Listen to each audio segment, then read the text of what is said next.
കർമ്മം ചെയ്യുക നമ്മുടെ ലക്ഷ്യം, കർമ്മഫലം തരും ഈശ്വരനല്ലോ.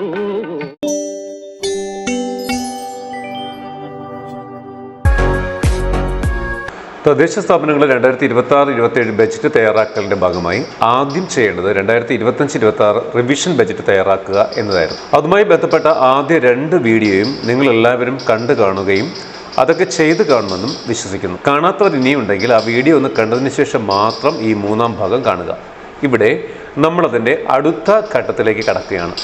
ബജറ്റ് തയ്യാറാക്കലിൻ്റെ 3-ാമത്തെയും അവസാനത്തെയും വീഡിയോയിലേക്ക് എല്ലാവർക്കും സ്വാഗതം.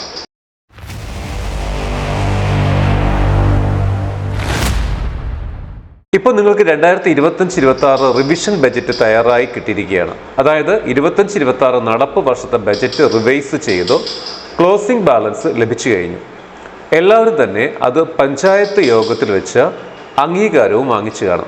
സ്വാഭാവികമായും 2025-26 ക്ലോസിംഗ് ബാലൻസ് തന്നെയായിരിക്കും 2026-27 വർഷത്തെ ബജറ്റിന്റെ ഓപ്പണിംഗ് ബാലൻസ്.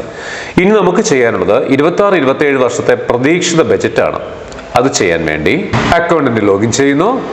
ഇപ്പോൾ അക്കൗണ്ടന്റ് ലോഗിനിൽ 25-26 OB സെറ്റ് ചെയ്ത് ലഭിച്ച ഫയൽ ഇൻബോക്സിൽ ഉണ്ടായിരിക്കും. നമ്മൾ ആദ്യം ചെയ്തത് അതോടെ കിടക്കട്ടെ. നമുക്കൊരു പുതിയ ഫയലാണ് 26-27 ബജറ്റിനെ വേണ്ടത്. അതുകൊണ്ട് തന്നെ FMBD01 ബജറ്റ് പ്രിപ്പറേഷൻ സർവീസിൽ ഒരു ഫയൽ അറേസ് ചെയ്യുന്നു. ടൈറ്റിൽ, ഡിസ്ക്രിപ്ഷൻ ഇവയിൽ 26-27 ബജറ്റ് പ്രിപ്പറേഷൻ റിഗാർഡ്സ് എന്ന് കൊടുത്തു, സബ്മിറ്റ് ചെയ്തു. അക്കൗണ്ടന്റ് ആയിരിക്കും ഓപ്പറേറ്റർ. അതുകൊണ്ട് തന്നെ ഇൻബോക്സിൽ നിന്നും ഫയൽ ഓപ്പൺ ചെയ്തു. ജനറൽ ഫീച്ചറിൽ ഫിനാൻസിൽ നിന്ന് ബജറ്റ് ഐക്കൺ സെലക്ട് ചെയ്തു. നമുക്ക് 26-27 പ്രതീക്ഷിത ബജറ്റ് ആണ് ചെയ്യേണ്ടത്. ആയതിനാൽ ഫിനാൻഷ്യൽ ഇയർ 26-27 സെലക്ട് ചെയ്തു. ഈ റേഡിയോ ബട്ടൺ ന്യൂ ബജറ്റ് തന്നെ ആണോ എന്ന് ഉറപ്പുവരുത്തിക്കൊള്ളാം. ഇത്രയും നാള് നമ്മൾ റിവൈസ്ഡ് എന്നതാണ് സെലക്ട് ചെയ്തിരുന്നത്. അതുകൊണ്ട് ഇവിടെ മാറിപ്പോകാൻ ചാൻസ് ഉണ്ട്. ന്യൂ തന്നെയാണെന്ന് ഉറപ്പിച്ചിട്ട് വേണം ചെയ്യാൻ. അതിനുശേഷം ഈ 2ാമത്തെ അക്കൗണ്ടിനായ ഓപ്പണിംഗ് ബാലൻസ് ക്ലിക്ക് ചെയ്തത് ഇതേപോലെ 26-27 ഓപ്പണിംഗ് ബാലൻസ് ഭാഗത്ത് നമുക്ക് 25-26 ബജറ്റിന്റെ ക്ലോസിംഗ് ബാലൻസായി ലഭിച്ച തുക ക്യാരി ഓവറായി വന്നതായി കാണാം. ഈ തുക നമ്മുടെ 25-26 ബജറ്റിന്റെ ക്ലോസിംഗ് ബാലൻസ് തന്നെ അല്ലേ എന്ന് ഉറപ്പുവരുത്തിയതിനു ശേഷം ഓപ്പണിംഗ് ബാലൻസ് ലോക്ക് ചെയ്യുന്നതിന് വേണ്ടി താഴെ ഈ കാണുന്ന സേവ് ആൻഡ് സബ്മിറ്റ് ക്ലിക്ക് ചെയ്ത് വെരിഫയർക്ക് അയക്കണം. ഇപ്പോൾ ഈ ഫയൽ വെരിഫയർ ആയ HC അല്ലെങ്കിൽ JS ലഭിച്ചിട്ടുണ്ടായിരിക്കും. വെരിഫയർ ലോഗിൻ ചെയ്തു. ഈ ഫയൽ ഇതേപോലെ ഓപ്പൺ ചെയ്തു. ജനറൽ ഫീച്ചറിലെ ഫിനാൻസിൽ നിന്ന് ബജറ്റ് ഐക്കൺ സെലക്ട് ചെയ്തതിന് ശേഷം ഈ ഓപ്പണിംഗ് ബാലൻസ് ക്ലിക്ക് ചെയ്ത് നോക്കുന്നു. 26-27 ഓപ്പണിംഗ് ബാലൻസ് ഭാഗത്തെ തുക ഉറപ്പ് വരുത്തിയതിനു ശേഷം ഏറ്റവും താഴെ കാണുന്ന വെരിഫൈ ബട്ടൺ ക്ലിക്ക് ചെയ്യുന്നു. ഇതേപോലെ സെക്രട്ടറിയും ലോഗിൻ ചെയ്ത് അപ്രൂവ് ചെയ്യുന്നു. നിങ്ങൾക്ക് അറിയാവുന്ന കാര്യമായതുകൊണ്ട് വേഗത്തിൽ കാണിക്കുന്നത്. 26-27 ഓപ്പണിംഗ് ബാലൻസ് ഭാഗത്തെ തുക സെക്രട്ടറിയും ഉറപ്പ് വരുത്തിയ ശേഷം ഏറ്റവും താഴെ കാണുന്ന അപ്രൂവ് ബട്ടൺ ക്ലിക്ക് ചെയ്യുന്നു. ഇത്രയും ആയി കഴിയുമ്പോൾ 26-27 ഓപ്പണിംഗ് ബാലൻസ് ലോക്ക് ആവുകയും ഫയൽ തിരികെ അക്കൗണ്ടന്റിന് ലഭിക്കുകയും ചെയ്തിട്ടുണ്ടായിരിക്കും. ഇനി നമുക്ക് 26-27 വർഷത്തേക്കുള്ള നോൺ പ്ലാൻ ഹെഡുകളുടെ പ്രതീക്ഷിത വരവുകൾ ഇൻഫ്ലോ ഭാഗത്തും പ്രതീക്ഷിത ചെലവുകൾ ഔട്ട്ഫ്ലോ ഭാഗത്തും കൊണ്ടുവരണം. കൂടാതെ 26-27 വർഷത്തേക്കുള്ള സ്റ്റേറ്റ് ബി ഫണ്ട് പോലുള്ള തുകകളും NRG തുകകളും വാർഷിക പദ്ധതിയുടെ ഭാഗമല്ലാതെ ചെലവഴിക്കുന്ന മറ്റ് ഗ്രാന്റുകളുടെ വിവരങ്ങളും MLA ഫണ്ട്, MB ഫണ്ട് പോലുള്ളവയും ഇൻഫ്ലോ ഭാഗത്തും ഔട്ട്ഫ്ലോ ഭാഗത്തും കൊണ്ടുവരണം. എന്നാൽ 26-27 പ്ലാൻ പദ്ധതികൾ വയ്ക്കുന്ന തുകകൾ ഇപ്പോൾ ഇൻഫ്ലോ ഭാഗത്ത് മാത്രമേ കൊണ്ടുവരാൻ കഴിയൂ. പദ്ധതികളുടെ അടങ്കൽ തുക ഔട്ട്ഫ്ലോ ഭാഗത്ത് ഇപ്പോൾ വരുന്നതല്ല. കാരണം 26-27 പദ്ധതി വിവരം സുലേഖയിൽ ഡേറ്റ എൻട്രി നടത്തി DPC വെറ്റിംഗ് അപ്രൂവൽ ഒക്കെ ആയതിനു ശേഷം മാത്രമേ ഔട്ട്ഫ്ലോ ഭാഗത്ത് വരികയുള്ളൂ എന്നർത്ഥം. അപ്പൊ അതിനെക്കുറിച്ച് ടെൻഷൻ വേണ്ട. ഇത് മനസ്സിലായി കാണുമെന്ന് കരുതുന്നു. 2025-26 ബജറ്റ് റിവിഷൻ ചെയ്തതുകൊണ്ട് തന്നെ പുതിയ ബജറ്റ് തയ്യാറാക്കാൻ നിങ്ങൾക്ക് താരതമ്യേന എളുപ്പമായിരിക്കും. അപ്പൊ നമുക്ക് ആദ്യം തന്നെ എങ്ങനെ 26-27 വർഷത്തേക്കുള്ള നോൺ പ്ലാൻ ഹെഡുകളുടെ പ്രതീക്ഷിത വരവുകൾ ഇൻഫ്ലോ ഭാഗത്തും പ്രതീക്ഷിത ചെലവുകൾ ഔട്ട്ഫ്ലോ ഭാഗത്തും കൊണ്ടുവരുന്നതെന്ന് നോക്കാം. 2026-27 വർഷത്തേക്കുള്ള നോൺ പ്ലാൻ ഹെഡുകളുടെ പ്രതീക്ഷിത വരവുകളും പ്രതീക്ഷിത ചെലവുകളും തയ്യാറാക്കുന്നതിനായി പലവിധ രീതികൾ പിന്തുടരുന്നവരുണ്ട്. ഞങ്ങൾ വളരെ എളുപ്പമുള്ള ഒരു രീതിയാണ് ഇവിടെ കാണിക്കുന്നത്. നമുക്ക് 25-26 വർഷത്തെ റിവിഷൻ ബജറ്റിന്റെ ഫോം 1 എക്സലിലേക്ക് ഡൗൺലോഡ് ചെയ്യാം. അതിനായിട്ട് അക്കൗണ്ടിന്റെ തന്റെ ലോഗിനിലെ ഫിനാൻസ് മാനേജ്മെന്റ് മോഡ്യൂളിലെ ബജറ്റ് സർവീസ് എന്ന കാർഡ് ഓപ്പൺ ചെയ്തു. അതിലെ ബജറ്റ് റിപ്പോർട്ട്സ് കാർഡിൽ നിന്നും വർഷം 26-27 കാറ്റഗറി ന്യൂ എന്ന് കൊടുത്തു. ഇതേപോലെ ഫോം നമ്പർ 1 എക്സലിലേക്ക് ഒന്ന് ഡൗൺലോഡ് ചെയ്യുക. ഈ എക്സൽ ഫയൽ ഓപ്പൺ ചെയ്ത് അതിലെ ഈ ആവശ്യമില്ലാത്ത ആദ്യത്തെ റോസ് ഒക്കെ ഒന്ന് മാറ്റി മുകളിൽ ഇതേപോലെ ഹെഡിങ് 25-26 ബജറ്റ് കോളത്തിന് മുകളിൽ 25-26 എന്നും 26-27 ബജറ്റ് കോളത്തിന് മുകളിൽ 26-27 എന്നും ഒന്ന് കൊടുത്ത് സേവ് ചെയ്യുക. നമ്മളിപ്പോൾ ചെയ്യാൻ പോകുന്ന റിവിഷന്റെ ഭാഗമായി അന്തിമമാക്കിയ 25-26 മുഴുവൻ നോൺ പ്ലാൻ വരവുകളും നോൺ പ്ലാൻ ചെലവുകളുടെയും ഹെഡുകൾക്ക് നേർക്ക് ഒരു ആനുപാതികമായ വർധനവ് കണക്ക് കൂട്ടി, അതായത് 5%, 10%, എത്രയാണ് നിങ്ങളുടെ പഞ്ചായത്തിന്റെ ക്യാഷ് ഫ്ലോ ഒരു യുക്തി അനുസരിച്ച് ഇവിടെ അപ്ലൈ ചെയ്യുക. അത് ഈ 26-27 കോളത്തിൽ തുകകൾ ഇതേപോലെ എൻട്രി ചെയ്യണം. നോക്കിയേ 140-20-03 അതർ പെനാൽറ്റീസ് ആൻഡ് ചാർജസ് ഹെഡിൽ എനിക്ക് 25-26 50,000 രൂപ റിവിഷന്റെ ഭാഗമായി ഉണ്ടായിരുന്നു. 26-27 വർഷം അതൊരു 60,000 രൂപയെങ്കിലും ലഭിക്കുമെന്ന് പ്രതീക്ഷിക്കുന്നു. അതുകൊണ്ട് തന്നെ 26-27 ബജറ്റ് കോളത്തിൽ ഞാനത് 60,000 രൂപയാക്കി രേഖപ്പെടുത്തി. അടുത്തൊരു എക്സാമ്പിളോട് നോക്കാം. 180-11-02 receipt from sale of tender form. ഈ വരവ് ഹെഡിൽ എനിക്ക് 25-26 6 ലക്ഷം രൂപയാണ് ഉണ്ടായിരുന്നത്. സ്വാഭാവികമായും അത് അല്പം കൂടി തന്നെ 26-27 ഉണ്ടാകും. അതുകൊണ്ട് receipt from sale of tender ഫോമിന്റെ വരവ് 26-27 ഞാൻ 7 ലക്ഷം രൂപയായിട്ട് ബജറ്റ് പ്രൊവിഷൻ നൽകി. ഇങ്ങനെ നമ്മുടെ പഞ്ചായത്തിന് ലഭിക്കുന്ന എല്ലാ തനത് ഫണ്ട് വരവുകളും പ്ലാൻ ഫണ്ട് അടക്കമുള്ള ഗ്രാന്റ് വരവുകളും ബി ഫണ്ട്, NRGS, മറ്റു സംയുക്ത പദ്ധതി വരവ് എന്നിവയ്ക്ക് തന്നെ ഈ ഫോം നമ്പർ 1 26-27 ഭാഗത്ത് ഒന്നാം ഘട്ടമായി രേഖപ്പെടുത്തി വെക്കണം. ഇവിടെ എല്ലായ്പ്പോഴും പറയുന്നതിന് വീണ്ടും പറയുന്നു, അക്കൗണ്ടിന്റെ തന്റെ ലോജിക്കാണ് ബജറ്റിൽ ഉപയോഗിക്കേണ്ടത്. 25-26 വന്ന എല്ലാ ചെലവുകളും 26-27 ആനുപാതികമായി കൂടണമെന്നില്ല. ചില ചെലവുകൾ കുറയുകയും ആവാം. ഉദാഹരണം ഇലക്ഷൻ എക്സ്പെൻസ് 25-26 LSC നമ്മുടെ തദ്ദേശ തെരഞ്ഞെടുപ്പ് കൂടി വന്നതുകൊണ്ട് ആ ഹെഡ് നമ്മൾ കൂടുതൽ തുക വകയിരുത്തി ചെലവ് ഉണ്ടായിരുന്നു. ഇലക്ഷൻ കഴിഞ്ഞു, അതിന്റെ ബില്ലുകൾ നമ്മൾ സെറ്റിൽ ചെയ്ത് കഴിഞ്ഞു. എന്നാൽ 26-27 ഇതിന് ആനുപാതികമായി കൂടുതലല്ല കുറവ് തുക വകയിരുത്തിയാൽ മതി. മനസ്സിലായി കാണുമെന്ന് കരുതുന്നു. അതുപോലെ 25-26 നമുക്ക് ഇല്ലാതിരുന്ന ഒരു വരവ് വരികയാണെന്ന് കരുതുക. ഉദാഹരണം സ്വരാജ് ട്രോഫി അവാർഡ്. അപ്പൊ 25-26 ആ ഹെഡില് നമ്മൾ വരവൊന്നും കാണിച്ചിട്ടില്ല എങ്കിലും ചിലപ്പോൾ 26-27 നമുക്ക് എന്ത് ചെയ്യേണ്ടി വരും, ആ ഒരു തുക വരവായിട്ട് കാണിക്കേണ്ടി വരും. ഞാൻ ഉദാഹരണമായി സ്വരാജ് ട്രോഫി പറഞ്ഞതേ ഉള്ളൂ. ഏത് പുതിയ വരവ് വേണമെങ്കിലും വരാം, MLA ഫണ്ട്, MB ഫണ്ട്, എന്ത് ജോയിന്റ് വെഞ്ചർ എന്ത് വേണമെങ്കിലും. ഇങ്ങനെ എല്ലാ വരവുകളും നിങ്ങൾ ഏത് വന്നാലും ഇതേപോലെ പരിഗണിക്കണം. അതുപോലെ തന്നെയാണ് ഔട്ട്ഫ്ലോയും ഫില്ല് ചെയ്യേണ്ടത്. ആദ്യം നമുക്കൊരു നോൺ പ്ലാൻ ഔട്ട്ഫ്ലോ എക്സലിൽ എങ്ങനെ എടുക്കാമെന്ന് നോക്കാം. ഇവിടെ 210-10-04 സാലറി കോൺട്രാക്ട് സ്റ്റാഫ് എന്ന ഹെഡിൽ 25-26 വർഷം 1 ലക്ഷം രൂപയാണ് ഉണ്ടായിരുന്നത്. ശമ്പള വർധനമൊക്കെ ഉണ്ടാവാൻ സാധ്യതയുള്ളത് കൊണ്ട് 26-27 വർഷം അതിലേക്കുള്ള പ്രതീക്ഷിത ചെലവ് ഞാൻ 1.5 ലക്ഷം രൂപ നൽകി. മനസ്സിലായി കാണുന്നത് കരുതുന്നു. ഇതേപോലെ തന്നെ എല്ലാ ചെലവ് ഹെഡുകൾക്കും ആവശ്യമായ തുക ഈ എക്സൽ ഷീറ്റിൽ ഇൻപുട്ട് ചെയ്ത് വയ്ക്കുക. ഒരു കാര്യം പ്രത്യേകം പറയുന്നു, ശമ്പള പരിഷ്കരണ സാധ്യത ഉള്ളതുകൊണ്ട് ജീവനക്കാരുടെ ശമ്പളം, ജനപ്രതിനിധികളുടെ ഓണറേറിയം എന്നിവയുടെ 26-27 പ്രതീക്ഷിത ചെലവ് രേഖപ്പെടുത്തുമ്പോൾ അല്പം കൂട്ടി രേഖപ്പെടുത്താനാണ് ശ്രദ്ധിക്കേണ്ടത്.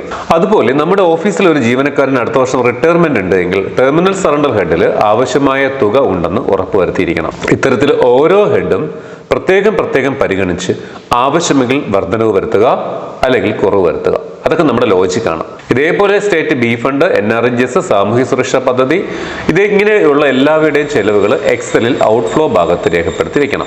ഇവിടെ എല്ലാവർക്കും വരുന്നൊരു സംശയം, ശമ്പളം ബജറ്റിൽ കൊണ്ടുവരുമ്പോൾ അവയുടെ റിക്കവറി ഉൾപ്പെടെയാണോ അതോ റിക്കവറികൾ പ്രത്യേകമായി ഇൻഫ്ലോ ചെയ്യണമോ എന്നുള്ളത്.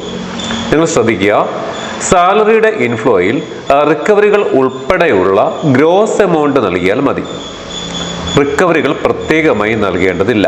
എന്നാൽ നമ്മൾ സാലറിയിൽ നിന്നും ഡിഡക്റ്റ് ചെയ്യാതെ ജേണൽ വഴി റിക്കവറി ഭാഗത്തേക്ക് പോകുന്ന pension contribution, NBS employer share തുടങ്ങിയവയ്ക്കെല്ലാം ഔട്ട്ഫ്ലോ പ്രത്യേകം ചെയ്യുകയും വേണം. ഇതുകൂടി ഒന്ന് മനസ്സിലാക്കി വെക്കണം. അതുപോലെ 25-26 റിവിഷൻ ബജറ്റിൽ സാമൂഹ്യ സുരക്ഷാ പെൻഷൻ തുകകൾ നമ്മൾ വരവിലും ചെലവിലും ഒക്കെ കൊണ്ടുവന്നത് കൊണ്ട് ഇവിടെയും, അതായത് 26-27 തൽക്കാലം 25-26 നൽകിയ തുകകൾ പെൻഷന്റെ കേസിൽ അതേ തുകകൾ തന്നെ കൊടുത്താൽ മതി. ഗ്രാമപഞ്ചായത്തുകളുടെ കാര്യത്തിൽ സ്ത്രീ സുരക്ഷാ പെൻഷൻ തുക, ഗുണഭോക്താക്കളുടെ എണ്ണവും 1 വർഷത്തേക്കുള്ള തുകയും കണക്കാക്കി വരവിലും ചെലവിലും രേഖപ്പെടുത്തുന്നതിന് മറക്കരുത്. അതുപോലെ ശ്രദ്ധിക്കേണ്ട മറ്റൊരു കാര്യം, ലൈഫ് പദ്ധതിക്കായി 2026-27 ഹഡ്കോ ലോൺ എടുക്കുന്നുവെങ്കിൽ ആ തുക ലോൺസ് ഫണ്ട്സ് അഡ്വാൻസ് എന്ന ഭാഗത്ത് ഇൻഫ്ലോ ചെയ്യണം. ഇത് പദ്ധതിയിൽ ഉൾപ്പെടുത്തി സോഴ്സിൽ നിന്നും കുറവ് ചെയ്യുന്നതാകയാൽ ഇപ്പോൾ ഔട്ട്ഫ്ലോ ഭാഗത്ത് ചെയ്യേണ്ടതില്ല. ഇനി നിങ്ങൾ ശ്രദ്ധിക്കേണ്ട മറ്റൊരു പ്രധാന കാര്യം 26-27 അഡ്വാൻസുകൾ ഏതെങ്കിലും നൽകേണ്ടി വരികയാണെങ്കിൽ, അതായത് നമുക്ക് പലപ്പോഴും MGNREGSന് അഡ്വാൻസ് കൊടുക്കേണ്ടി വരാം, കേരളോത്സവത്തിന് അഡ്വാൻസ് കൊടുക്കേണ്ടി വരാം. അങ്ങനെ കൊടുക്കേണ്ടി വരുന്ന കേസുകളിൽ അഡ്വാൻസ് തുക നൽകേണ്ടി വരുന്നു എങ്കിൽ അവയുടെ അഡ്വാൻസ് ഹെഡുകളിൽ ആവശ്യത്തിന് തുക ഔട്ട്ഫ്ലോ ചെയ്തിരിക്കണം. ഇപ്പൊ നിങ്ങൾ MGNREGSനാണ് അഡ്വാൻസ് കൊടുക്കാൻ ഉദ്ദേശിക്കുന്നതെങ്കിൽ 460-50-05 അഡ്വാൻസ് ടു MGNREGS എന്ന ഹെഡിൽ ഔട്ട്ഫ്ലോ ചെയ്തിരിക്കണം. അതുപോലെ പ്രൊജക്ട് ഇല്ലാതെ തനത് ഫണ്ടിൽ നിന്നാണ് നിർവഹണ ഉദ്യോഗസ്ഥർക്ക് കണ്ടിജന്റ് ചെലവുകൾക്ക് തുക നൽകുന്നത് എങ്കിൽ 460-50-03 അഡ്വാൻസ് ടു ഇംപ്ലിമെന്റിംഗ് ഓഫീസേഴ്സ് എന്ന ഹെഡിൽ തുക ഔട്ട്ഫ്ലോ ചെയ്തിരിക്കണം. 2025-26 നമ്മുടെ അക്കൗണ്ട്സിൽ ബാലൻസ് ഇരിക്കുന്ന തുക സർക്കാർ തിരിച്ചെടുത്ത് പിന്നീട് നമുക്ക് തിരികെ തരും, റിഡംഷൻ തുക. ഈ റിഡംഷൻ തുക തൽക്കാലം നിങ്ങൾ ഒന്നും ചെയ്യേണ്ട, അതായത് വരവോ ചെലവോ ഒന്നും കാണിക്കേണ്ട. നിങ്ങൾ 26-27 ബജറ്റ് ചെയ്യുമ്പോൾ പ്രധാനമായും ശ്രദ്ധിക്കേണ്ടത് നമ്മുടെ ഇൻഫ്ലോ ഹെഡുകൾ അബദ്ധത്തിൽ വിട്ടുപോയാലും പ്രശ്നമൊന്നുമില്ല, നമുക്ക് പിന്നീട് ആഡ് ചെയ്യാം. എന്നാൽ ചെലവ് ചെയ്യാനുള്ള എല്ലാ ഔട്ട്ഫ്ലോ ഹെഡുകളും ബജറ്റിൽ വന്നിട്ടുണ്ട് എന്ന് ഉറപ്പിക്കണം. അല്ലെങ്കിൽ 25-26 പേയ്മെന്റ് തടസ്സപ്പെടും. എന്നാൽ 26-27 വർഷത്തേക്കുള്ള പദ്ധതിയുടെ കാര്യത്തിൽ അതിന്റെ ചെലവ് വിവരം ഈ എക്സൽ ഷീറ്റിൽ രേഖപ്പെടുത്തേണ്ടതില്ല എന്ന കാര്യം പ്രത്യേകം ശ്രദ്ധിക്കണം. കാരണം നമുക്കറിയാം, പദ്ധതികളുടെ അടങ്കൽ ചെലവ് വിവരം സുലേഖയിൽ DPC അപ്രൂവലിൽ ലഭിച്ചതിന് ശേഷം പ്ലാൻ ബജറ്റ് ഇന്റഗ്രേഷൻ വഴിയാണ് ഔട്ട്ഫ്ലോ ഭാഗത്ത് ഓട്ടോമാറ്റിക്കായി വരുന്നത്. അതുകൊണ്ട് തന്നെ ഈ കാര്യത്തിൽ ഇപ്പോൾ ഒന്നും ചെയ്യേണ്ടതില്ല. എന്നാൽ പ്രതീക്ഷിക്കുന്ന വരവുകളെല്ലാം ഇൻഫ്ലോ നൽകുകയും വേണം. ഇവിടെ പലരും ചോദിക്കുന്ന സംശയം, വർക്ക് ബില്ലിൽ നിന്നുള്ള GST, income tax, building welfare fund പോലുള്ളവയും അതുപോലെ പ്രോപ്പർട്ടി ടാക്സ് എന്നുള്ള ലൈബ്രറി സെസ് ഇവയ്ക്കൊക്കെ ഔട്ട്ഫ്ലോ ചെയ്യേണ്ട കാര്യമുണ്ടോ എന്നതാണ്. ഇപ്പറഞ്ഞ പോലുള്ളവയ്ക്കൊന്നും നിങ്ങൾ ഔട്ട്ഫ്ലോ ചെയ്യേണ്ട കാര്യമില്ല. അതൊക്കെ ഒരു പേയ്മെന്റ് ഭാഗം അല്ലെങ്കിൽ വരവിന്റെ ഭാഗമായിട്ട് വരുന്ന റിക്കവറിയാണ്, നമുക്ക് ഓട്ടോമാറ്റിക്കലി കൊടുക്കാൻ പറ്റും. ഇത്രയും ചെയ്ത് കഴിഞ്ഞാൽ 26-27 ഫോം നമ്പർ 1 ബജറ്റിന്റെ ഒരു കരട് രൂപം എക്സൽ രൂപത്തിൽ നമുക്ക് കിട്ടിക്കഴിഞ്ഞു. എല്ലാം കൃത്യമാണെന്ന് ഉറപ്പ് വരുത്തിയതിനു ശേഷം ഈ കാര്യങ്ങളൊക്കെ തന്നെ നമുക്ക് ബജറ്റ് കാർഡ് വഴി K-സ്മാർട്ടിലെ ബജറ്റ് എൻട്രി ചെയ്യാം. അതെങ്ങനെ ചെയ്യുമെന്ന് നോക്കാം. നിങ്ങൾ ഈ എക്സൽ ഷീറ്റ് തയ്യാറാക്കുന്ന സമയത്ത് തന്നെ ഇതിന്റെ തനത് ഫണ്ടിന്റെ വരവ് എത്ര, അതിൽ നിന്നുള്ള ചെലവ് എത്ര, ബാക്കി എത്ര എന്നൊരു കാൽക്കുലേഷൻ നടത്തി ഈ ഷീറ്റിന്റെ സൈഡിൽ എൻട്രി ചെയ്ത് വെച്ചാൽ നമുക്ക് എളുപ്പമായിരിക്കും സൈറ്റ് ചെയ്യുമ്പോൾ. 26-27 പ്രതീക്ഷിത ബജറ്റിന് വേണ്ടിയുള്ള OB ഫയൽ സെറ്റ് ചെയ്ത് കഴിഞ്ഞാൽ പിന്നെ പ്ലാൻ ആയാലും നോൺ പ്ലാൻ ആയാലും എന്ത് സെർച്ച് ചെയ്യുമ്പോഴും കാറ്റഗറി ന്യൂ എന്നും ഇയർ 26-27 എന്നും കൊടുക്കണം എന്ന കാര്യം പ്രത്യേകം പറയുകയാണ്. ഞാനിവിടെ ബജറ്റ് സർവീസ് കാർഡിൽ നിന്നും ബജറ്റ് കാർഡിലെ ബജറ്റ് എൻട്രി എടുത്തു. ശേഷം കാറ്റഗറി ന്യൂ, ഇയർ 26-27 എന്നിവ നൽകി സെർച്ച് ചെയ്തു. Budget type inflow, major group all source revenue, sub group revenue from own അസറ്റും കൊടുത്തു. ഫണ്ട് എന്ന ബോക്സിൽ നിന്ന് ഓൺ ഫണ്ട് എന്ന് സെലക്ട് ചെയ്തു. ശേഷം നോക്കിയേ, വാടകയുടെ അക്കൗണ്ട് ഹെഡ് ആയ 1 തുടങ്ങുന്ന 130-20-03 റെന്റ് ഫ്രം ബിൽഡിംഗ് കൊടുത്തു. എമൗണ്ട് എന്ന ഭാഗത്ത് തുക എൻറ്റർ ചെയ്യാനായി ഞാൻ തയ്യാറാക്കിയ ഫോം നമ്പർ 1ന്റെ എക്സൽ ഷീറ്റ് പരിശോധിച്ചു. അതായത് 26-27 വർഷത്തെ വാടക എത്ര കിട്ടുമെന്ന് കണക്ക് കൂട്ടിയ തുക എനിക്കിവിടെ 20 ലക്ഷം രൂപയാണ്. അത് എൻറ്റർ ചെയ്ത് കൊടുത്തു. ഇനി ഈ ആഡ് നൽകിയതിനു ശേഷം ഇതേപോലെ എല്ലാം പരിശോധിച്ച് ഈ കാണുന്ന അഡീഷണൽ ഡീറ്റെയിൽസിലെ ഭാഗങ്ങൾ ഇതേപോലെ ഫിൽ ചെയ്യണം. ഇതൊക്കെ നമ്മൾ നേരത്തെ 25-26 ചെയ്തതായതുകൊണ്ട് വേഗത്തിൽ പറഞ്ഞു പോകുന്നത്. ഇത്രയും ആയി കഴിഞ്ഞാൽ താഴെ കാണുന്ന സേവ് ക്ലിക്ക് ചെയ്യുക. തുടർന്ന് ആ ഹെഡ് സബ്മിറ്റ് ചെയ്യുക. ഇപ്പൊ എന്ത് മാറ്റം വന്നിട്ടുണ്ടാകുമെന്ന് മനസ്സിലായി കാണും. 26-27 ഇൻഫ്ലോ ഭാഗത്ത് ഞാൻ ഇപ്പോൾ ആഡ് ചെയ്ത 20 ലക്ഷം രൂപ ഓൺ സോഴ്സ് റവന്യൂവിന്റെ നേർക്ക് വന്നിട്ടുണ്ടായിരിക്കും. വേണമെങ്കിൽ ഇപ്പോൾ തന്നെ ഈ തുക 26-27 വർഷത്തെ ഫോം നമ്പർ 1ൽ വന്നിട്ടുണ്ടോ എന്ന് ഇതേപോലെ ബജറ്റ് റിപ്പോർട്ട് കാർഡിൽ നിന്നും ഫോം നമ്പർ 1 സെലക്ട് ചെയ്ത് വർഷം 26-27 കാറ്റഗറി ന്യൂ കൊടുത്ത് നോക്കിയാൽ മതി. ഇത് ഞാനിപ്പോൾ ആഡ് ചെയ്ത് കൊടുത്ത sale of tender form, general purpose fund, plan fund general, SEP, TSP ഒപ്പം ഇപ്പോൾ കൊടുത്ത റെന്റ് ഫ്രം ബിൽഡിംഗ് 20 ലക്ഷം ഇവിടെ വന്നതായി കാണാം. ഇങ്ങനെ തയ്യാറാക്കി വെച്ച 26-27 എക്സലിൽ നിന്നും ഓരോ ഇൻഫ്ലോ എൻട്രിയും ഇതേപോലെ ചെയ്തു കൊടുക്കണം. മനസ്സിലാകുന്നു എന്ന് കരുതുന്നു. ഇനി നമുക്ക് 26-27 വർഷത്തേക്കുള്ള അനക്സർ 4 പ്രകാരമുള്ള പ്ലാൻ ഫണ്ട് എങ്ങനെ ഇൻഫ്ലോ ഭാഗത്ത് ആഡ് ചെയ്യാമെന്ന് നോക്കാം. അതിനായി ഞാനിവിടെ ബജറ്റ് സർവീസ് കാർഡിൽ നിന്നും ബജറ്റ് കാർഡ് എടുത്തു. കാറ്റഗറി ന്യൂ, ഇയർ 26-27 നൽകി സെർച്ച് ചെയ്തു. Budget type inflow, major group assigned revenues and grants, sub group state ഗ്രാൻഡും കൊടുത്തു. ഫണ്ട് എന്ന ബോക്സിൽ നിന്ന് ഡെവലപ്മെന്റ് ഫണ്ട് SEP എന്ന് കൊടുത്തു. ശേഷം ഗ്രാൻഡിന്റെ അക്കൗണ്ട് ഹെഡായ 3 തുടങ്ങുന്ന 320-20-02 ഡെവലപ്മെന്റ് SEP നൽകി. എമൗണ്ട് എന്ന ഭാഗത്ത് 26-27 വർഷത്തേക്കുള്ള അലോക്കേഷൻ തുകയായ 84,64,000 രൂപ എൻട്രി ചെയ്യുന്നു. ഇവിടെ ഒരു കാര്യം നിങ്ങൾ പ്രത്യേകം ശ്രദ്ധിക്കേണ്ടത്, ഈ തുക മിക്കവാറും ഇവിടെ ഓട്ടോ ഫെച്ച് ആയിട്ട് വന്നിട്ടുണ്ടായിരിക്കും പലർക്കും. വന്നിട്ടുണ്ട് എങ്കിൽ തുക അത് തന്നെയാണോ എന്ന് ഉറപ്പുവരുത്തുക. അല്ല എങ്കിൽ മാത്രം എഡിറ്റ് ചെയ്തതിന് ശേഷം ആഡ് ക്ലിക്ക് ചെയ്യുക. തുക ഓട്ടോ ഫെച്ച് ആയി വന്നില്ലെങ്കിലും നമ്മളെ പ്ലാൻ ഫണ്ട് തുക എൻ്റർ ചെയ്ത് ആഡ് ചെയ്ത് കൊടുക്കാൻ പറ്റും. ആഡ് നൽകിയതിനു ശേഷം ഇതേപോലെ എല്ലാം പരിശോധിച്ച് ഈ കാണുന്ന അഡീഷണൽ ഡീറ്റെയിൽസിലെ ഭാഗങ്ങൾ ഇതേപോലെ ഫില്ല് ചെയ്യണം. ഇതൊക്കെ നമുക്ക് അറിയാവുന്ന കാര്യങ്ങളാണ്. ഇത്രയും ആയി കഴിഞ്ഞാൽ സേവ് ആൻഡ് സബ്മിറ്റ് ചെയ്യുക. ഇതേപോലെ തന്നെ ഞാൻ എൻ്റെ പഞ്ചായത്തിന്റെ 26-27 വർഷം അനുവദിച്ചിരിക്കുന്ന TSP, MGNRGS, TSP, maintenance and road, non road, development fund, general purpose fund, ഇതൊക്കെ തന്നെ ഇതേപോലെ ഇൻഫ്ലോ ഭാഗത്ത് എൻ്റർ ചെയ്തു. ഇപ്പൊ എന്ത് മാറ്റം വന്നിട്ടുണ്ടാവും എന്ന് മനസ്സിലായി കാണുമല്ലോ. 26-27 ഇൻഫ്ലോ ഭാഗത്ത് ഞാൻ ഇപ്പോൾ ആഡ് ചെയ്ത ഈ ഫണ്ടുകളെല്ലാം SEP, TSP, general, maintenance and general പർപ്പസും എല്ലാം അസൈൻഡ് റവന്യൂ ആൻഡ് ഗ്രാൻസ് നേർക്ക് വന്നിട്ടുണ്ടായിരിക്കും. നമുക്കത് ഫോം നമ്പർ 1 പരിശോധിച്ച് മനസ്സിലാക്കുകയും ചെയ്യാം. കൂടാതെ ഇതേപോലെ ബജറ്റ് പ്രസന്റേഷൻ കാർഡ് ക്ലിക്ക് ചെയ്ത് വർഷം 26-27 കാറ്റഗറി ന്യൂ എന്നിവ നൽകി സെർച്ച് ചെയ്താൽ ഈ ബജറ്റിന്റെ ഓപ്പണിംഗ് ബാലൻസ് ക്ലിക്ക് ചെയ്ത് 26-27 ഓപ്പണിംഗ് ബാലൻസിന് താഴെ ഇതേവരെ ചെയ്ത അസൈൻഡ് റവന്യൂ ആൻഡ് ഗ്രാൻസിന്റെ ആകത്തുകയും ഓൾ സോഴ്സ് റവന്യൂവിന്റെ ആകത്തുകയും ഇതേപോലെ പരിശോധിക്കാനും കഴിയും. മനസ്സിലായി കാണുമെന്ന് കരുതുന്നു. എല്ലാ പ്ലാൻ ഫണ്ട് ഗ്രാന്റുകളും ഇൻഫ്ലോയിൽ എൻ്റർ ചെയ്ത് കഴിഞ്ഞാൽ ഇനി നമുക്ക് എന്തൊക്കെ കാര്യങ്ങളായിരിക്കും ഇൻഫ്ലോയിൽ നൽകാനുണ്ട് എന്ന് ആലോചിച്ച് നോക്കിയേ. അതായത് 26-27 വർഷത്തെ കരട് പദ്ധതി രേഖ പ്രകാരം പദ്ധതികൾക്ക് വേണ്ടി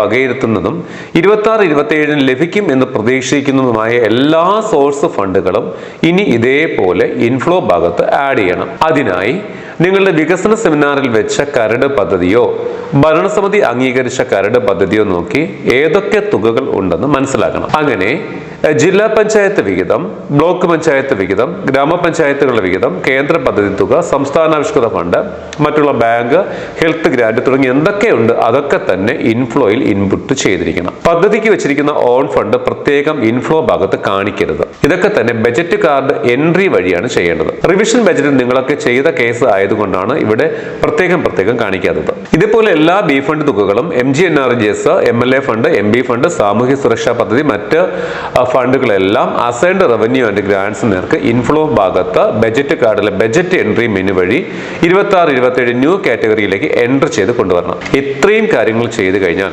പദ്ധതിയിൽ വകയിരുത്തിയ പ്ലാൻ ഫണ്ടിന്റെ വരവുകളും പദ്ധതിയിൽ പെടാത്ത ബി ഫണ്ട് പോലുള്ള മറ്റ് വരവുകളും നോൺ പ്ലാൻ വരവുകളും 26-27 വർഷത്തെ ഇൻഫ്ലോ ഭാഗത്ത് വന്നു കഴിഞ്ഞ് കാണും. ഇതൊക്കെ റിവിഷൻ സമയത്ത് നമ്മൾ ചെയ്ത കേസുകളാണ്. 26-27 വർഷം മാറിയെന്ന് മാത്രമേ ഉള്ളൂ. ഹെഡുകളെ സംബന്ധിച്ച് എന്തെങ്കിലും സംശയം ഉണ്ടെങ്കിൽ രണ്ടാമത്തെ വീഡിയോ കണ്ടാൽ മതി കേട്ടോ. 26-27 വർഷത്തെ ബജറ്റിന്റെ ഇൻഫോ ഭാഗമാണ് നമ്മൾ ഇപ്പോൾ പൂർത്തിയാക്കിയത്. ഇനി ഇതേപോലെ തന്നെ 26-27 വർഷത്തെ ബജറ്റിന്റെ ഔട്ട്ഫ്ലോ ഭാഗം കൂടി ഇൻപുട്ട് ചെയ്യണം. അതെങ്ങനെയെന്ന് നോക്കാം. അതിനെ അക്കൗണ്ടന്റ് ലോഗിനിൽ ബജറ്റ് സർവീസ് കാർഡിൽ നിന്നും ബജറ്റ് കാർഡ് എടുത്തു. ശേഷം കാറ്റഗറി ന്യൂ, ഇയർ 26-27 എന്നിവ നൽകി സെർച്ച് ചെയ്തു. Budget type outflow, major group operation എക്സ്പെൻഡിച്ചറും sub group functional activities of local bodies നൽകി. ഫണ്ട് എന്ന ബോക്സിൽ നിന്ന് MGNRGS, Mahatma Gandhi national rural guarantee scheme MGNRGS എന്ന് കൊടുത്തു. ശേഷം എക്സ്പെൻഡിച്ചർ അക്കൗണ്ട് ഹെഡായ 2 തുടങ്ങുന്ന 280-20 expenditure on poverty eradication select ചെയ്തു. എമൗണ്ട് എന്ന ഭാഗത്ത് തുക എൻ്റർ ചെയ്യാനായി ഞാൻ തയ്യാറാക്കിയ ഫോം നമ്പർ 1 എക്സൽ ഷീറ്റ് പരിശോധിക്കുന്നു. അതായത് 26-27 വർഷം MGNRGSന്റെ admin expenditure and material labour cost തുടങ്ങിയവ എത്ര ചെലവ് വരും എന്ന് കണക്ക് കൂട്ടിയ തുക. ഇവിടെ 22 ലക്ഷം രൂപയാണ്. അത് ഞാൻ എൻ്റർ ചെയ്യുന്നു. ഈ തുക എത്രയാണെന്ന് അറിയുന്നതിന് MGNRGS വിഭാഗത്തോട് സംസാരിക്കണം. അല്ലെങ്കിൽ റിവിഷൻ ബജറ്റിൽ ഉൾപ്പെടുത്തിയ തുകയുടെ നിശ്ചിത ശതമാനം ഒന്ന് കൂട്ടി ഇവിടെ കൊടുത്താലും മതി. ആഡ് നൽകിയതിനു ശേഷം ഇതേപോലെ എല്ലാം പരിശോധിച്ച് ഈ കാണുന്ന അഡീഷണൽ ഡീറ്റെയിൽസിലെ ഭാഗങ്ങൾ ഇതേപോലെ ഫില്ല് ചെയ്യണം. ഇത്രയും ആയി കഴിഞ്ഞാൽ താഴെ കാണുന്ന സേവ് ആൻഡ് സബ്മിറ്റ് ചെയ്യുക. മറ്റൊരു ഹെഡിന്റെ ഔട്ട്ഫ്ലോ കൂടി എങ്ങനെ ചെയ്യുമെന്ന് കാണിക്കാം. എനിക്ക് ഇലക്ട്രിസിറ്റി ചാർജ് ആഡ് ചെയ്യണം. എങ്ങനെയാണ് നോക്കാം. ബജറ്റ് കാർഡ് എടുത്തു. ശേഷം കാറ്റഗറി ന്യൂ, ഇയർ 26-27 എന്നിവ നൽകി സെർച്ച് ചെയ്തു. Budget type outflow, major group administrative and establishment എക്സ്പെൻസും sub group administrative expense LB നൽകി.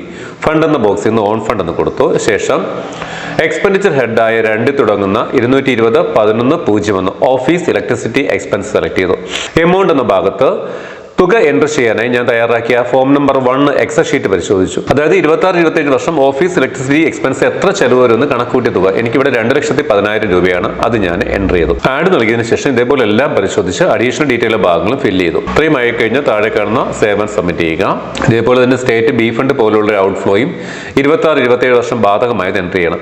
പദ്ധതി വഴി അല്ലാതെ ചെലവഴിക്കുന്ന എല്ലാ ഗ്രാന്റുകളുടെയും ഇൻഫ്ലോ രേഖപ്പെടുത്തിയിട്ടുണ്ടെങ്കിൽ അവയുടെ ചെലവ് തുക ഔട്ട്ഫ്ലോയിൽ ഉള്ള അതാത് ഹെഡുകളിൽ രേഖപ്പെടുത്തിയിട്ടുണ്ടെന്ന് ഉറപ്പുവരുത്തേണ്ടതാണ്. അതായത് നിങ്ങളുടെ പഞ്ചായത്തിന് 26-27 ഒരു പുതിയ റോഡ് വർക്കിനായി MLA ഫണ്ട് കിട്ടുന്നു കരുതുക. നിങ്ങളത് വാർഷിക പദ്ധതിയിൽ ഉൾപ്പെടുത്തിയാണ് ചെയ്യുന്നതെങ്കിൽ അതിന് ഇൻഫ്ലോ മാത്രം ഇപ്പൊ ചെയ്താൽ മതി, ഔട്ട്ഫ്ലോ വേണ്ട. എന്നാൽ വാർഷിക പദ്ധതിയിൽ ഉൾപ്പെടുത്താതെയാണ് ചെയ്യുന്നതെങ്കിൽ ഇതിന് ഇൻഫ്ലോയും നൽകണം, ഉചിതമായ ഹെഡിൽ ഔട്ട്ഫ്ലോയും നൽകണം. ഇവിടെ പുതിയ അസറ്റ് ക്രിയേഷൻ ആയതിനാൽ 4 തുടങ്ങുന്ന ഹെഡിൽ, അതായത് അസറ്റ് ക്രിയേഷൻ ഹെഡിലാണ് ഔട്ട്ഫ്ലോ കൊടുക്കേണ്ടത്. മനസ്സിലായി കാണുമെന്ന് കരുതുന്നു. എല്ലാ ഹെഡ് ഇതേപോലെയാണ് ചെയ്യേണ്ടത്. ഇതുവരെ ചെയ്ത കാര്യം ചെറുതായിട്ടൊന്ന് ഓർമ്മപ്പെടുത്താം. 26-27 ഓപ്പണിംഗ് ബാലൻസ് കിട്ടി.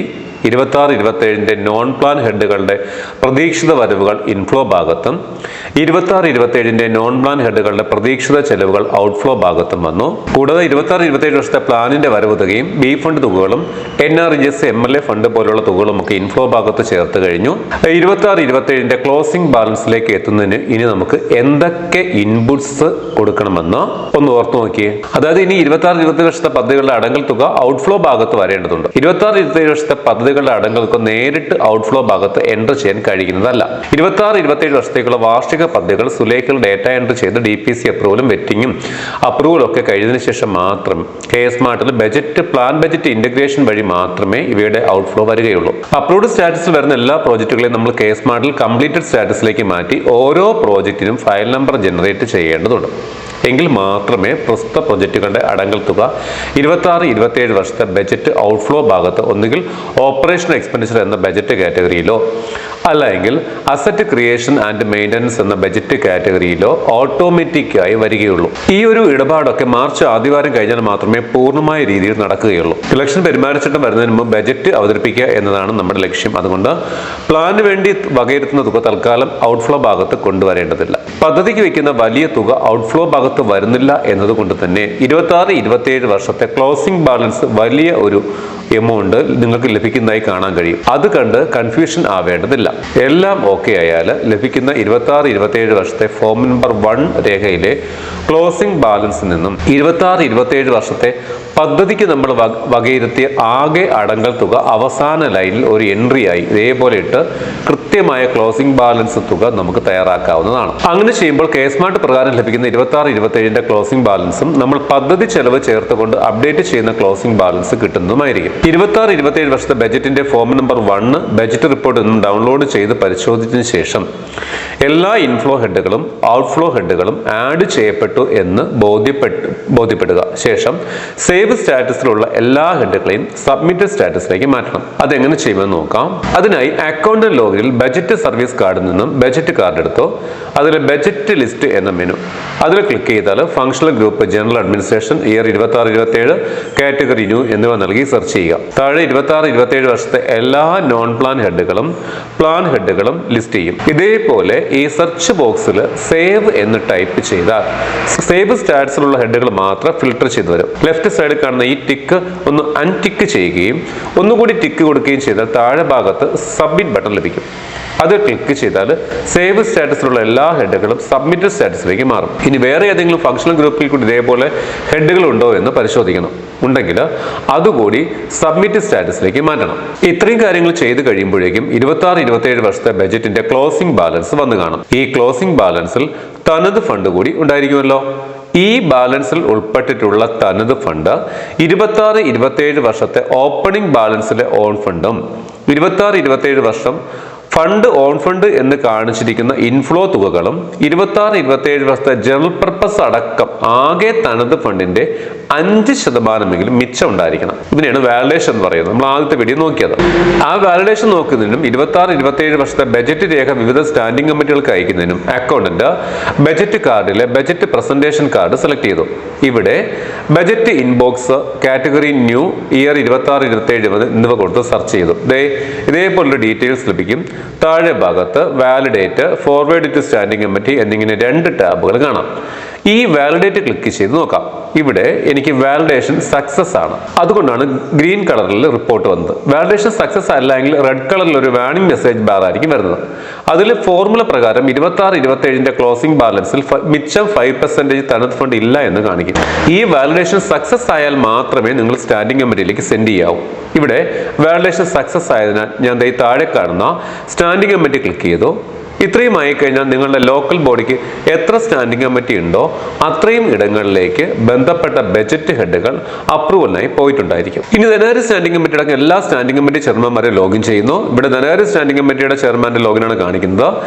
ബജറ്റ് സർവീസ് കാർഡ് നിന്ന് ബജറ്റ് പ്രസന്റേഷൻ കാർഡ് സെലക്ട് ചെയ്തു. ഇവിടെ budget inbox category new year 26-27 എന്നിവ നൽകി സെർച്ച് ചെയ്തു. താഴെ വാലിഡേറ്റ് എന്ന ബട്ടൺ ക്ലിക്ക് ചെയ്തു വാലിഡേഷൻ ഉറപ്പുവരുത്തി. ഒന്ന് ബാക്ക് നൽകിയതിനു ശേഷം രണ്ടാമത് ഈ കാണുന്ന ബജറ്റ് ലിസ്റ്റിൽ വീണ്ടും category new year 26-27 standing committee ബന്ധപ്പെട്ട സ്റ്റാൻഡിംഗ് കമ്മിറ്റിയാണ് സെലക്ട് ചെയ്യേണ്ടത്. ഓക്കെ, ഞാൻ ഫിനാൻസ് സ്റ്റാൻഡിംഗ് കമ്മിറ്റി സെലക്ട് ചെയ്തു. അപ്പോൾ ആ സ്റ്റാൻഡിംഗ് കമ്മിറ്റിക്ക് പരിഗണിക്കേണ്ട നോൺ ബ്രാൻഡ് ഹെഡുകൾ ഇതേപോലെ ലിസ്റ്റ് ചെയ്യും. ചെയർമാൻമാർക്ക് വേണമെങ്കിൽ ആവശ്യമായ ഭേദഗതി വരുത്താവുന്നതാണ്, പക്ഷേ ഇവിടെ മാറ്റങ്ങളൊന്നുമില്ല. അതുകൊണ്ട് തന്നെ കമ്മിറ്റി തീരുമാനം പഞ്ചായത്ത് അതുകൊണ്ട് സ്റ്റാൻഡിംഗ് കമ്മിറ്റി തീരുമാന നമ്പർ, തീയതി, റിമാർക്സ് എന്നിവ രേഖപ്പെടുത്തിയതിനു ശേഷം സ്റ്റാൻഡിംഗ് കമ്മിറ്റി ചെയർമാൻ താഴെ ഭാഗത്ത് കാണുന്ന സബ്മിറ്റ് എന്ന ടാബ് ക്ലിക്ക് ചെയ്തു. ഇങ്ങനെ എല്ലാ സ്റ്റാൻഡിംഗ് കമ്മിറ്റി ചെയർമാൻമാരും അവരവരുടെ ലോഗിനുകളിൽ കയറി ഇതേപോലെ ചെയ്താൽ വീണ്ടും 26-27 ബജറ്റ് അക്കൗണ്ടിന്റെ ലോഗിനിൽ ആക്റ്റീവ് ആകും. ഒപ്പം 26-27 വർഷത്തെ ബജറ്റിന്റെ ക്ലോസിംഗ് ബാലൻസ് സെറ്റ് ആവുകയും ചെയ്യും. ഇനി ഇത് വെരിഫയർക്കും അപ്രൂവറായ സെക്രട്ടറിക്കും അയക്കണം. അതെങ്ങനെ ചെയ്യുമെന്ന് കൂടി നോക്കാം.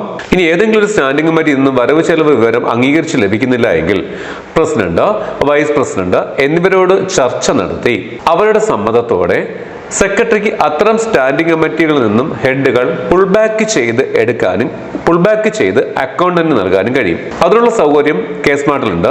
ഇതിന്റെ നിയമവശങ്ങളൊക്കെ സെക്രട്ടറിമാർ തന്നെ ചട്ടം മനസ്സിലാക്കി ചെയ്യുക. ഇവിടെ അങ്ങനെ ഒരു സൗകര്യം ഉണ്ടെന്ന് മാത്രമാണ് ഈ വീഡിയോയിൽ സൂചിപ്പിക്കുന്നത്. അതിനായി സെക്രട്ടറി ലോഗിൻ ചെയ്യുന്നു. ബജറ്റ് കാർഡിൽ നിന്നും ബജറ്റ് കാർഡ് സെലക്ട് ചെയ്തു. ഇവിടെ ബജറ്റ് പുൾ എന്ന മെനു ക്ലിക്ക് ചെയ്യുന്നു. കാറ്റഗറി ന്യൂ ഇയർ 26-27 എന്നിവ നൽകി സെർച്ച് ചെയ്തു. താഴെ ബജറ്റ് പുൾ എന്ന ഭാഗത്ത് മീറ്റിംഗ് ടൈപ്പ് എന്ന ബോക്സ് ഞാൻ ഹെൽത്ത് സ്റ്റാൻഡിംഗ് കമ്മിറ്റി എന്ന് സെലക്ട് ചെയ്തു. ഇങ്ങനെ ഒരു സ്റ്റാൻഡിംഗ് കമ്മിറ്റി നമുക്ക് പഞ്ചായത്ത് ഇങ്ങനെ ഒരു സ്റ്റാൻഡിംഗ് കമ്മിറ്റി ഇല്ല. എന്നാൽ സാങ്കേതിക പ്രശ്നം പോലെ ചില ഹെഡുകൾ ഇതിലേക്ക് പോയിട്ടുണ്ട്. അത് ഞാൻ ഈ പുൾ ബാക്ക് ബട്ടൺ ഉപയോഗിച്ച് പുള്ള് ചെയ്യുകയാണ്.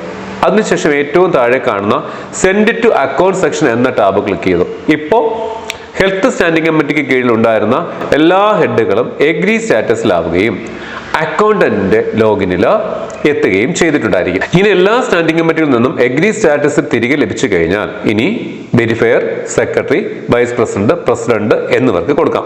അതിനായി അക്കൗണ്ട് ലോഗിൻ ചെയ്യുന്നു. ബജറ്റ് സർവീസ് കാർഡിൽ നിന്നും ബജറ്റ് പ്രസന്റേഷൻ കാർഡ് സെലക്ട് ചെയ്തു. ഇവിടെ ബജറ്റ് ഇൻബോക്സിൽ കാറ്റഗറി ന്യൂ ഇയർ 26-27 എന്നിവ നൽകി സെർച്ച് ചെയ്തു. അതിനുശേഷം ഏറ്റവും താഴെ കാണുന്ന വാലിഡേറ്റ് എന്ന ബട്ടൺ ഒന്നുകൂടി കൊടുത്തു. ബാക്ക് പോയി വന്നതിന് ശേഷം സബ്മിറ്റ് ചെയ്യുന്നു. FMBD 38 സർവീസ് ഓപ്പറേറ്ററായി മാർക്ക് ചെയ്ത HC, JS എന്നിവർ ലോഗിൻ ചെയ്യുന്നു. FMBD 38 സർവീസ് ഓപ്പറേറ്ററായി മാർക്ക് ചെയ്ത JS, HC എന്നിവർ ലോഗിൻ ചെയ്യുന്നു. ബജറ്റ് പ്രസന്റേഷൻ കാർഡ് സെലക്ട് ചെയ്തു. ഇവിടെ ബജറ്റ് ഇൻബോക്സിൽ കാറ്റഗറി ന്യൂ ഇയർ 26-27 എന്ന് നൽകി സെർച്ച് ചെയ്തു. ശേഷം ഏറ്റവും താഴെ കാണുന്ന വെരിഫൈ എന്ന ബട്ടൺ ക്ലിക്ക് ചെയ്യുന്നു. അപ്രൂവറായ സെക്രട്ടറി ലോഗിൻ ചെയ്യുന്നു. ബജറ്റ് പ്രസന്റേഷൻ കാർഡ് സെലക്ട് ചെയ്തു. ഇവിടെ ബജറ്റ് ഇൻബോക്സിൽ കാറ്റഗറി ന്യൂ ഇയർ 26-27 എന്നിവ നൽകി സെർച്ച് ചെയ്തു. അതിനുശേഷം ഏറ്റവും താഴെ ഭാഗത്ത് കാണുന്ന ഫോർ ഓതറൈസ് എന്ന ബട്ടൺ ക്ലിക്ക് ചെയ്യുന്നു. FMBD 38 സർവീസിന് ബജറ്റ് ഓതറൈസറായി മാപ്പ് ചെയ്ത ധനകാര്യ സ്റ്റാൻഡിംഗ് കമ്മിറ്റിക്ക് ഇപ്പോൾ ഈ നമ്മുടെ പുതിയ ബജറ്റ് പോയിട്ടുണ്ടായിരിക്കും ഫോർ ഓതറൈസിംഗിന് വേണ്ടി. ഇന്ന് ധനകാര്യ സ്റ്റാൻഡിംഗ് കമ്മിറ്റി ചെയർമാൻ വീണ്ടും ലോഗിൻ ചെയ്യുന്നു. ബജറ്റ് സർവീസ് കാർഡിൽ നിന്നും ബജറ്റ് പ്രസന്റേഷൻ കാർഡ് സെലക്ട് ചെയ്തു. ഇവിടെ ബജറ്റ് ഇൻബോക്സിൽ കാറ്റഗറി ന്യൂ ഇയർ 26-27 എന്നിവ നൽകി സെർച്ച് ചെയ്തു. ഏറ്റവും താഴെ ഭാഗത്ത് റിട്ടേൺ, വാലിഡേറ്റ്, ഓതറൈസ് എന്നിങ്ങനെ ബട്ടൺ കാണാം. ആദ്യം വാലിഡേറ്റ് ക്ലിക്ക് ചെയ്യുന്നു. വാലിഡേഷൻ ഒക്കെ ഓക്കെ ആണ്. അതിനുശേഷം ഓതറൈസ് ചെയ്യുന്നു. ഇപ്പോൾ 26-27 ബജറ്റിന്റെ ക്ലോസിംഗ് ബാലൻസ് ഫൈനൽ അപ്രൂവലിനായി പ്രസിഡന്റ് ലോഗിനിൽ എത്തിക്കാണും. 26-27 വർഷത്തെ ബജറ്റ് അംഗീകരിക്കുന്നതിനായി പ്രസിഡന്റ് ലോഗിൻ ചെയ്യുന്നു. ബജറ്റ് സർവീസ് കാർഡിൽ നിന്നും ബജറ്റ് പ്രസന്റേഷൻ കാർഡ് സെലക്ട് ചെയ്തു. ഇവിടെ ബജറ്റ് ഇൻബോക്സിൽ കാറ്റഗറി ന്യൂ ഇയർ 26-27 എന്നിവ നൽകി സെർച്ച് ചെയ്തു. ഏറ്റവും താഴെ കാണുന്ന റിട്ടേൺ, വാലിഡേറ്റ്, ഓതറൈസ് എന്നിങ്ങനെ 3 ബട്ടൺ ഉണ്ട്. ഭരണസമിതി ചർച്ച ചെയ്തു അംഗീകാരമായതിനു ശേഷം അപ്രൂവ് ചെയ്യുന്നു. ചെയ്യുന്നു. ഇപ്പോൾ 26-27 വർഷത്തെ ബജറ്റിന് അംഗീകാരം ലഭിച്ചിരിക്കുകയാണ്. 2026-27 വർഷത്തെ ബജറ്റ് പ്രസിഡന്റ് ലോഗിൽ അപ്രൂവലിനായി അയച്ച സമയത്ത് തന്നെ ബജറ്റ് രേഖകൾ തയ്യാറാക്കുന്ന നടപടി തുടങ്ങാവുന്നതാണ്. അതിനായി അക്കൗണ്ടന്റ് ബജറ്റ് സർവീസ് കാർഡിലെ ബജറ്റ് റിപ്പോർട്ടിൽ നിന്നും കാറ്റഗറി ന്യൂ ഇയർ 26-27 എന്നിവ നൽകി സെർച്ച് ചെയ്ത് ഫോം നമ്പർ 1ന്റെ PDF-ഉം എക്സലും ഇതേപോലെ ഡൗൺലോഡ് ചെയ്യുക. PDF പരിശോധിച്ചാൽ നമുക്ക് 3 കോളങ്ങൾ കാണാൻ കഴിയും. ആദ്യത്തേത് 24-25 ആണ്. അതിലിപ്പോൾ ഡാറ്റ പ്രിന്റ് ചെയ്ത് വരുന്നില്ല. രണ്ടാമത്തെ കോളം 25-26 റിവിഷൻ ബജറ്റ് ആണ്. മൂന്നാമത്തെ കോളം 26-27 പ്രതീക്ഷിത ബജറ്റ്. 2024-25 ആക്ച്വൽസ് ബാങ്ക് ആയതുകൊണ്ട് തന്നെ എക്സൽ തയ്യാറാക്കുമ്പോൾ ആ കോളം ഡിലീറ്റ് ചെയ്ത് കളയാം. അതുകൊണ്ട് ആദ്യ കോളം 25-26 റിവിഷൻ ബജറ്റ് ഡേറ്റ, രണ്ടാമത്തെ കോളം 26-27 കേസ്മാർട്ടിൽ നിന്ന് ലഭിച്ച ബജറ്റ് ഡേറ്റ, മൂന്നാമത്തെ കോളം നമ്മുടെ ഒരു കണക്കിന് വേണ്ടി തയ്യാറാക്കിയതാണ് as per project integration. 26-27 plan budget outflow തുക വന്നാൽ എങ്ങനെ ബാലൻസ് മാറും എന്ന് അറിയുന്നതിന് വേണ്ടി മാത്രം തയ്യാറാക്കിയതാണ്. ഈ കോളം ചെയ്യണമെന്നോ ഇതേപോലെ വേണമെന്നോ യാതൊരു നിർബന്ധമല്ല, നിങ്ങളുടെ ലോജിക്ക് അനുസരിച്ച് ചെയ്യാം. ഞാനൊരു റെഫറൻസിനായി ബജറ്റിനോടൊപ്പം ഇങ്ങനെ തയ്യാറാക്കിയത് മാത്രമാണ്, ഒരു കൃത്യമായ കണക്ക് ലഭിക്കാൻ വേണ്ടി മാത്രം. ഇതിന്റെ ഓപ്പണിംഗ് ബാലൻസും അതേപോലെ തന്നെ ഞാൻ റിവിഷൻ ബജറ്റിൽ 25-26 എല്ലാ പദ്ധതികൾക്കും ചെലവ് വന്നാൽ സംഭവിക്കുന്ന ക്ലോസിംഗ് ബാലൻസ് ആയിട്ട് കണക്കാക്കിയിട്ടുണ്ട്. അതാണ് 26-27 ഭാഗത്ത് മൂന്നാമത്തെ കോളത്തിലെ ഈ OB. ബാക്കിയെല്ലാം തന്നെ KSMART-ലെ പോലെ തന്നെ ഫോം നമ്പർ 1നെ ഇതേപോലെ ഡിസൈൻ ചെയ്തെടുത്തു. ABCD PQRMS എന്നിങ്ങനെയൊക്കെ ഇൻഡിക്കേഷൻ കൊടുത്തു തയ്യാറാക്കിയിരിക്കുകയാണെങ്കിൽ ഈ രേഖ നോക്കുമ്പോൾ തുക എങ്ങനെ കൂട്ടിക്കിട്ടുന്നു എന്ന് മനസ്സിലാക്കാം. നോക്കൂ, ഇതിലെ അവസാന ഭാഗത്ത് ഫണ്ട് ഇയർമാർക്ക്ഡ് ഫോർ പ്രൊജക്ട്സ് 26-27 എന്നൊരു എൻട്രി കൊടുത്തു. അടുത്ത വർഷത്തെ പദ്ധതിയുടെ ആകെ അടങ്കൽ തുക എൻട്രി ചെയ്തു. കേസ്മാർട്ടിലെ ബാലൻസിൽ നിന്നും കുറച്ച് പുതിയൊരു ക്ലോസിംഗ് ബാലൻസ് കൂടി കൊടുത്തു. അതായിരിക്കും പദ്ധതി ചെലവ് കഴിച്ചുള്ള ആക്ച്വൽ ക്ലോസിംഗ് ബാലൻസ്. ഈ രീതി നിങ്ങൾക്ക് വേണമെങ്കിൽ ഫോളോ ചെയ്യാമെന്ന് മാത്രം. മറ്റു വല്ല രീതി ഉണ്ടെങ്കിൽ അത് നിങ്ങൾക്ക് അവലംബിക്കുകയും ചെയ്യാം. ഇതേ ഫോറൻ നമ്പർ 1 ബജറ്റ് സ്റ്റേറ്റ്മെന്റ് അവസാന ഭാഗത്ത് ഇതേപോലെ ഒരു ഓൺ ഫണ്ട് വാലിഡേഷൻ സ്റ്റേറ്റ്മെന്റ് 26-27 കൂടി ഉണ്ടെങ്കിൽ അതുകൂടി ബജറ്റ് രേഖയോടൊപ്പം ചേർത്താൽ നല്ലതായിരിക്കും. കാരണം ഇതൊക്കെ കഴിഞ്ഞ് നമുക്ക് 5% മിച്ച ബജറ്റ് തന്നെ ഉണ്ടായിരിക്കേണ്ടതാണ്. അത് തനത് ഫണ്ടിന്റെ 5% മിച്ച ബജറ്റ് തന്നെ ആയിരിക്കുകയും വേണം. ബജറ്റ് അവതരണത്തിനും അംഗീകാരത്തിനും 2 പ്രത്യേക യോഗങ്ങൾ സ്പെഷ്യൽ മീറ്റിംഗ് വേണം എന്നുള്ളത് കൊണ്ട് തന്നെ തെരഞ്ഞെടുപ്പ് പെരുമാറ്റച്ചട്ടം വരാൻ സാധ്യതയുള്ള തീയതിക്ക് മുമ്പ് തന്നെ ഈ 2 യോഗങ്ങളും കേസ്മാർട്ട് മുഖേന ഫിക്സ് ചെയ്ത് വെക്കുന്നത് നല്ലതായിരിക്കും. ഒപ്പം സ്റ്റാൻഡിംഗ് കമ്മിറ്റി യോഗങ്ങൾ പ്രത്യേക ഭരണസമിതി യോഗത്തിനും മീറ്റിംഗ് തീയതിക്കും യോഗ തീയതിക്കും ഇടയിൽ 3 ദിവസം ഗ്യാപ്പ് ഉണ്ടായിരിക്കണം എന്ന കാര്യം ഓർക്കണം. ഈ സ്പെഷ്യൽ മീറ്റിംഗിൽ ഒരു അജണ്ട മാത്രമേ ഉണ്ടാകാൻ പാടുള്ളൂ. ശ്രദ്ധിക്കുക, ബജറ്റ് തയ്യാറാക്കുമ്പോൾ ധനകാര്യ സ്റ്റാൻഡിംഗ് കമ്മിറ്റി അംഗങ്ങൾക്ക് കൂടി അവർ ബജറ്റ് തയ്യാറാക്കുന്നതിന്റെ ഭാഗമായി എന്ന തോന്നൽ വരുത്തുന്നതിന് ഓരോ ഹെഡിന്റെയും ലിസ്റ്റ് എടുത്ത് ആയതിൽ എത്ര തുക ചേർക്കണമെന്ന് കമ്മിറ്റിയിൽ ചർച്ച ചെയ്യുക എന്നൊരു രീതി സ്വീകരിക്കാം. പുതിയ വരുമാന മാർഗമോ നിലവിലുള്ള ഏതെങ്കിലും വരുമാനത്തിൽ വർധനവോ അടുത്ത വർഷം പ്രതീക്ഷിക്കുന്നു എങ്കിൽ അക്കാര്യം ഇൻഫ്ലോയിൽ ഉൾപ്പെടുത്തുകയും അത് ബജറ്റ് അവതരണ വേളയിൽ വൈസ് പ്രസിഡന്റ് പ്രത്യേകം എടുത്തു പറയുകയും വേണം. അതുപോലെ ഏതെങ്കിലും ഇനത്തിലുള്ള ചെലവ് അടുത്ത വർഷം കാര്യമായി കൂടുകയോ അല്ലെങ്കിൽ കുറയുകയോ ചെയ്യുന്നു എങ്കിൽ അക്കാര്യവും രേഖപ്പെടുത്തുകയും അവതരിപ്പിക്കുകയും ചെയ്യാം. പ്ലാൻ ബജറ്റ് ഔട്ട്ഫ്ലോ രേഖപ്പെടുത്താതെ കൊണ്ട് നീക്കിയിരിപ്പ് ഒരു വലിയ തുക വരും. അതിൽ നിന്നും പദ്ധതിയുടെ ലിസ്റ്റിലെ ആകെ തുക കുറവ് ചെയ്ത് ബാക്കി വരുന്ന തുകയാണ് 26-27 നീക്കിയിരിപ്പ് എന്ന് പ്രത്യേകം വൈസ് പ്രസിഡന്റിന് രേഖപ്പെടുത്തി നൽകണം. ബജറ്റ് അവതരണത്തിൽ പ്രസിഡന്റിന്റെ ആമുഖം, വൈസ് പ്രസിഡന്റിന്റെ ബജറ്റ് നോട്ട്, ഫോറൻ നമ്പർ 1, പദ്ധതികളുടെ ലിസ്റ്റ്, ബജറ്റ് ഹെഡ് ഫോർമാറ്റിലേക്ക് മാറ്റിയത് എന്നിവ പ്രിന്റ് ഔട്ട് എടുത്ത് നൽകണം. ഇനിയൊരു വീഡിയോ ഇല്ലാത്തത് കൊണ്ട് തന്നെ ഒരു കാര്യം കൂടി അവസാനമായി പറഞ്ഞു വെക്കാം. നിലവിൽ പലർക്കും 25-26 റിവിഷൻ ബജറ്റ് അംഗീകരിക്കുന്ന സമയം എല്ലാ പ്രൊജക്റ്റുകൾക്കും വെറ്റിംഗ് ലഭിക്കുകയോ അല്ലെങ്കിൽ വെറ്റിംഗ് ലഭിച്ച പ്രൊജക്റ്റുകൾ പ്ലാൻ ബജറ്റ് ഇന്റഗ്രേഷൻ വഴി ബജറ്റിന്റെ ഭാഗമാകുകയോ ചെയ്തിട്ടുണ്ടാകണം എന്നില്ല. എന്നാൽ മാർച്ച് 31 മുമ്പ് പരമാവധി പദ്ധതി വിവരങ്ങൾ ബജറ്റിന്റെ ഭാഗമാക്കുകയും ചെയ്യണം. ആയതിന് അംഗീകരിച്ചു കഴിഞ്ഞും 25-26 ബജറ്റ് വീണ്ടും റിവൈസ് ചെയ്ത് അംഗീകരിക്കാവുന്നതാണ്. ഇക്കാര്യത്തിൽ തെരഞ്ഞെടുപ്പ് പെരുമാറ്റച്ചട്ടം നോക്കേണ്ട കാര്യമില്ല. കാരണം പുതിയ പ്രഖ്യാപനങ്ങൾ തന്നെ ആ ബജറ്റിനകത്ത് വരുന്നില്ല. നേരത്തെ അംഗീകാരം ലഭിച്ച പ്രൊജക്റ്റുകൾ ബജറ്റിൽ ചേർക്കുന്നു എന്ന് മാത്രം. അത്യാവശ്യ കാര്യങ്ങൾ മനസ്സിലായി കാണുമെന്ന് വിചാരിക്കുന്നു. ഏതെങ്കിലും സാഹചര്യത്തിൽ ബജറ്റ് അംഗീകരിക്കുന്നതിന് മുമ്പ് തെരഞ്ഞെടുപ്പ് പെരുമാറ്റച്ചട്ടം വന്നു എങ്കിൽ മുൻ വർഷത്തെ, അതായത് 25-26 റിവൈസ്ഡ് ബജറ്റ് എങ്ങനെയായിരുന്നോ അംഗീകരിച്ചത് അതേ ബജറ്റ് തന്നെ 26-27 ബജറ്റായി പഞ്ചായത്ത് യോഗത്തിൽ അംഗീകരിക്കുക. അങ്ങനെ ഒരു സിറ്റുവേഷൻ വന്നാൽ ഇപ്രകാരം ചെയ്യാനുള്ള സർക്കാർ തീരുമാനം വരുന്നതാണ് സാധാരണ പതിവ്. കാരണം എന്ത് വന്നാലും മാർച്ച് 30 മുമ്പ് ബജറ്റ് അംഗീകരിച്ചേ മതിയാവും. അത്യാവശ്യം വിവരങ്ങൾ മനസ്സിലായി കാണുമെന്ന് വിചാരിക്കുന്നു. എല്ലാവരും 26-27 ബജറ്റ് തയ്യാറാക്കി തുടങ്ങുക. സംശയങ്ങളുണ്ടെങ്കിൽ ഗ്രൂപ്പിൽ ചോദിക്കുക, ചാനലിൽ ചോദിക്കുക. നന്ദി, നമസ്കാരം.